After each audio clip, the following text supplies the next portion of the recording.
In just a few hours, court will pick back up again in the YSL RICO trial involving rapper Young Thug and several co-defendants. So both sides set to be back in the courtroom today as the potential for a mistrial looms over this case. Liza Lucas is live for us in front of the Fulton County Courthouse. Liza, we know a mistrial has been called for multiple times here, but this is the first time where we see Judge Paige Whitaker truly considering this.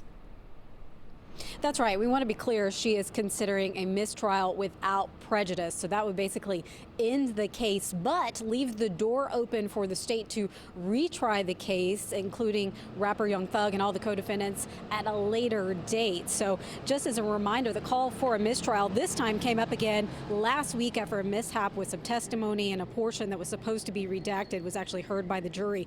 Criminal defense attorney Joshua Schiffer, who is not affiliated with the case in any way, tells 11 Alive that the outcome of a mistrial without prejudice is something most defendants would fight.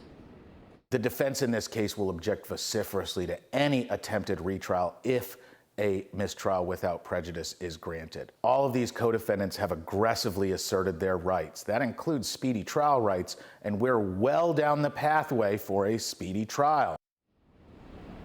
Now, the other option on the table today is that the defense strikes a deal with prosecutors. Attorney for multiple defendants told 11 Alive last week that negotiations were happening, though at this point it's unclear what the 6 currently on trial, including rapper Young Thug, would do as part of those negotiations. Now, as a reminder, the indictment originally began with 28 alleged members of YSL, 9 of which have already pled guilty in exchange for lighter sentences. The third option that we could see as court convenes today is that that case just continues on. Now, proceedings are expected to start around 9 a.m. We will be in the courtroom and we'll be watching the latest closely and bring you the updates on air and online. Live at Fulton County Courthouse, Liza Lucas, 11 Alive News. All right, Liza, thank you. If you do want to watch the stream of the YSL RICO trial, you can find it on the 11 Alive Plus app on your Roku, Fire TV, and Apple TV.